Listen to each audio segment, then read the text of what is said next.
It's anybody's really, isn't it? Shamrock Rovers have won the cup more than any other team. They've going for their 7th double. 24 times they've won the FAI Cup. But if you're looking for consolation, Sligo Rovers have lost twice to Shamrock Rovers in the final. The only other shootout was between Bohemians and Derry City, and they are the two teams that Sligo Rovers beat to win their 2 FAI Cups. I don't know what you mean there, John, which way to go. But, I mean, to me, this is all mental. I always say penalty kicks under normal circumstances are like putting in goal. It's a state of mind. And now more than ever, the state of mind that the manager created in the players in that little gap before we went into the penalties will be vitally important. Who has the mental strength, the belief, the courage to go ahead and take this cup? Owen Doyle, who scored the first goal last season at Tala in the cup final against Sporting Fingal, put them 1-0 up. They lost 2-1. There was a penalty given away by Kieran Kelly, the goalkeeper, that let Fingal back into it. It's Doyle against Alan Manus, the Northern Ireland international goalkeeper, for the first penalty. No mistake.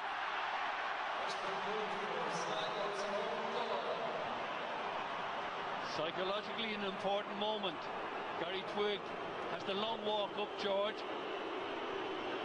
Would you trust anybody better than this man, though? Gary Twigg, 50 competitive goals for Shamrock Rovers.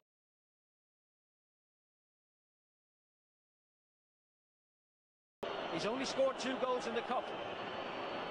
How is he from 11 metres?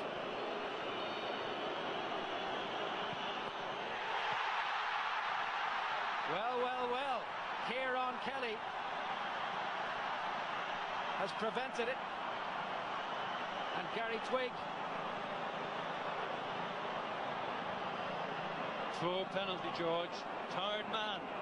Out with injury, not been training. Totally acceptable and understandable. The keeper, though, deserves great credit. Went the right way and got a good hand to it. The penalty has to go in straight away. You can't follow up, as it would be the case in the match. So it's 1-0 to Sligo. Twigg has missed his penalty.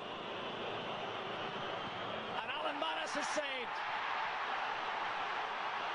So Manus puts Shamrock Rovers right back into it. Alan Kane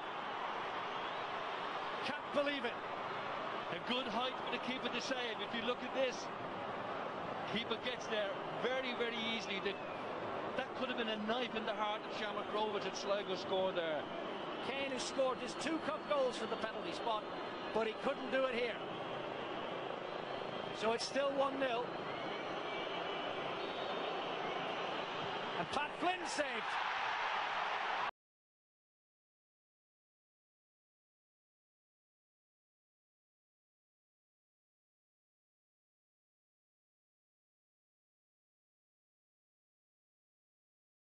Maybe the team with 3 goalkeepers win the cup.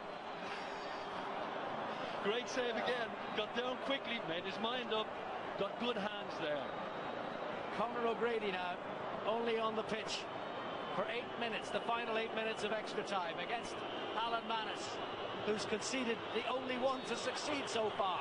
O'Grady, and he's put it past the post.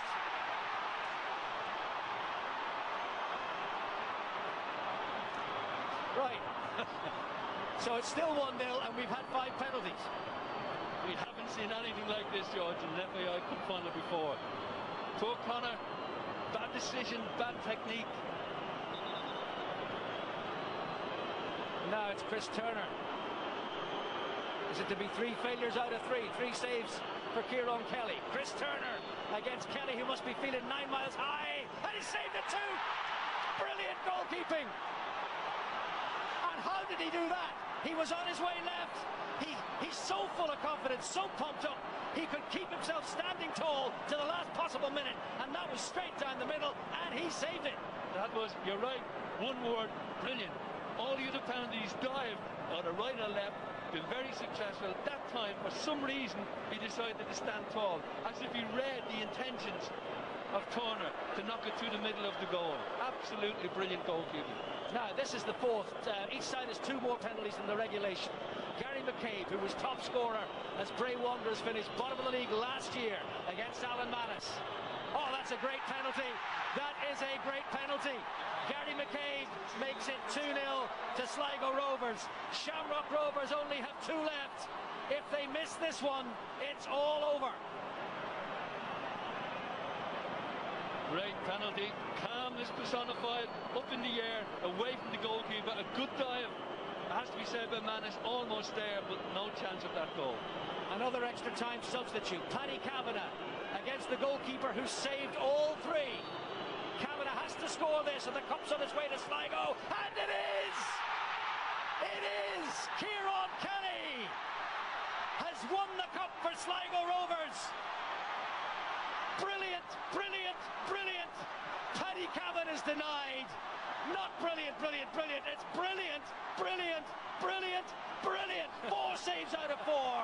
And Kieran Kelly, the man who last season gave away the penalty that let Fingal back into it, has made 4 saves. Has there been a 100% record in a shootout like that? That is just sensational. Sligo Rovers needed only 2. Owen Doyle and Gary McCabe. And they've won the cup for only the 3rd time. And Shamrock Rovers have been denied their double. Well, you've got the feel for Shamrock Rovers. You look at the players in the centre of the pitch, they are devastated. You look up the other end of the pitch, the Sligo Rovers players, and it is excitement everywhere. The most unlikely hero in Kieran Kelly, but you have to say, it could very well be a record, George, but it is a magnificent performance by the goalkeeper of sheer concentration. He set his standards, he set his high standards, and he met those high standards. And his saves were nothing short of, the word you used quite rightly, was brilliant. Absolutely brilliant. Well, this is just terrific for Sligo Rovers. It's been such a match. The first occasion in the Aviva Stadium. The disappointment the champions must be feeling is immense. But you can't but feel for Sligo Rovers and what journey they have been on, and to end it as they did, with last year's villain, this year's hero. Yes, indeed. Yes, indeed. And I think it's a great boost for the football club itself and for professional football in the west of Ireland. Indeed, football at all levels in the west of Ireland. Everybody is full of congratulations to Shamrock Rovers. They put in a terrific effort here today, but Sligo were the better team overall. They're the ones who deserve the cup on the day, it has to be said, and not even the most staunch Shamrock Rovers fans could have any arguments with that whatsoever.